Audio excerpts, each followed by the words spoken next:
زرداری ہو یا نواز شریف یا جو بھی حکمران ہو، سڑکوں پہ لٹکے ہوئے نظر آئیں گے۔ اتنی بڑی کرپشن اور قوم کے ساتھ غداری انہوں نے کی ہے۔ ان لوگوں نے ہمارے حق پر ڈاکہ مارا اور چند لوگوں کو نوازا ہے۔ ریاست کس کا نام ہوتا ہے؟ ریاست فوج کے جرنیل کا نام نہیں ہوتا، ریاست عوام کا نام ہوتا ہے، نوجوان کا نام ہوتا ہے، خاتون کا نام ہوتا ہے، بہن اور بیٹی کا نام ہوتا ہے، ماں اور باپ کا نام ہوتا ہے، بیٹوں اور جوانوں کا نام ہوتا ہے، مزدور اور کسانوں کا نام ہوتا ہے، طالب علموں کا نام ریاست ہوتا ہے۔ یہ کہاں لکھ دیا گیا کہ جب آپ کا دل چاہے آپ کہیں کہ آپ ریاست کے خلاف یہ بات نہ کریں؟ کیوں نہ کیوں، یہ ریاست ہماری ریاست ہے اور یہ ریاست عوام نے بنائی تھی، کسی جرنیل نے نہیں بنائی تھی۔ قائد اعظم کی قیادت میں عوام نے بر صغیر کے جد و جہد کی تھی، ہر طرف تحریک چلی تھی، یو پی اور سی پی میں چلی تھی، بنگال اور بہار میں چلی تھی، سندھ اور پنجاب میں چلی تھی، بلوچستان اور کشمیر میں چلی تھی، اور یہ جو خیبر پختونخوا ہے اس نے پوری حمایت کی تھی۔ یہاں لوگ اٹھ کر کھڑے ہوئے تھے تو یہ پاکستان بنا تھا،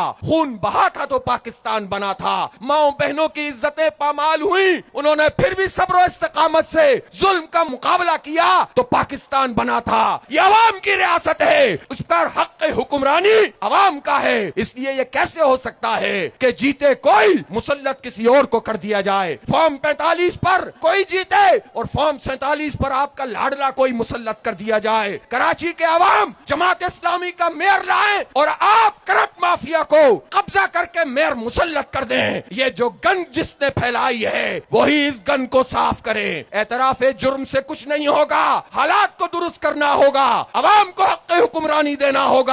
جس کے ووٹ ہوں اس کی حکومت ہونی چاہیے، جس کے لیے رائے ہو وہی آگے ہونا چاہیے، ورنہ آپ سے نہیں سنبھلے گا۔ السلام علیکم ناظرین کرام، آپ کو مکمل ویڈیو دکھاتے ہیں۔ حافظ نعیم الرحمان نے آج ایسی تقریر کی، یقین مانیے گا مولانا فضل الرحمان کو بھی پیچھے چھوڑ دیا، تمام حدیں پار کر کے رکھ دی۔ آج حافظ نعیم الرحمان نے نام لے کر ایسے پرخچے اڑائے کہ پورے ملک کو حیران کر دیا۔ حافظ نعیم الرحمان کا کہنا تھا کہ کیا اس طرح جمہوریت چل سکتی ہے؟ آپ باری باری اپنی باریاں بدلتے ہیں۔ آپ یہ ویڈیو دیکھیے، پھر اس پر ڈیٹیل میں بات کرتے ہیں۔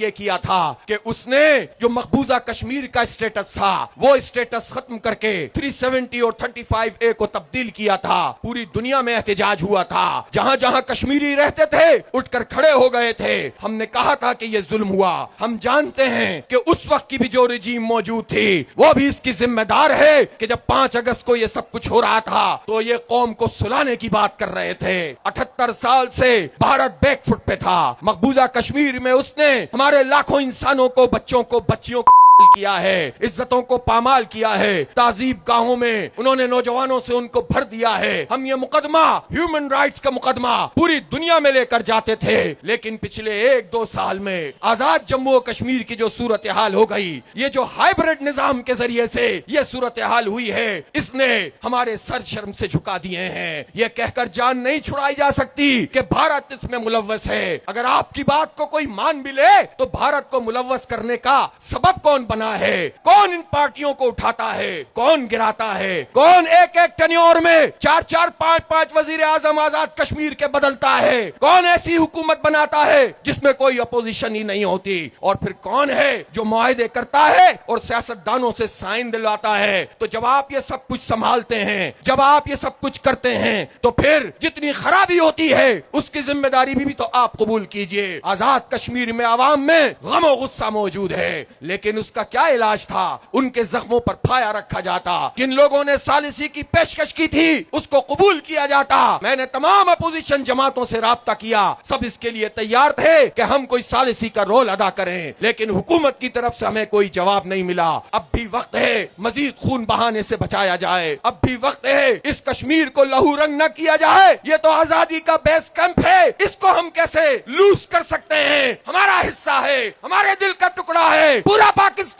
میدان آزاد کشمیر کے نوجوانوں کے لیے کھلا ہوا ہے. پاکستان آپ کے ساتھ ہے. اب بھی وقت ہے. سارے اختلافات کو دور کیجئے, بیٹھ کر بات کیجئے, امن کو موقع دیجئے, مذاکرات کی میز بچھائیے, مسائل کو حل کیجئے. آئی پی پیز مافیا کے خلاف جب ہم نے آواز بلند کی, لوگوں کو تو یہ بات پتہ ہی نہیں تھی کہ یہ انڈیپینڈنٹ پاور پروڈیوسرز ہوتے کیا ہیں. ان پر پیپلز پارٹی نے, نون لیگ نے, اور چونکہ تھوڑے عرصے میں پی ٹی آئی بھی تھی, اس کے زمانے میں بھی آئی پی پیز بنی. کچھ پالیسی بہتر ہوئی لیکن مزید آئی پی پیز بھی بنی. ان سب لوگوں نے ان پورے 30-35 سال میں ہم پر جن لوگوں کو مسلط کیا, ناجائز طریقے سے معاہدے کیے. بیگاس کے اوپر, گنے کی پھوک کے اوپر پلانٹ چلتا تھا اور امپورٹڈ کوئلے کو لکھا جاتا تھا, پرائس اس کی طے ہوتی تھی. جو آئل آتا نہیں تھا اس کے واچر بن جاتے تھے. اگر ان ساری آئی پی پیز کا فارنزک آڈٹ کر دیا جائے تو زرداری ہو یا نواز شریف یا جو بھی حکمران ہو, سڑکوں پہ لٹکے ہوئے نظر آئیں گے.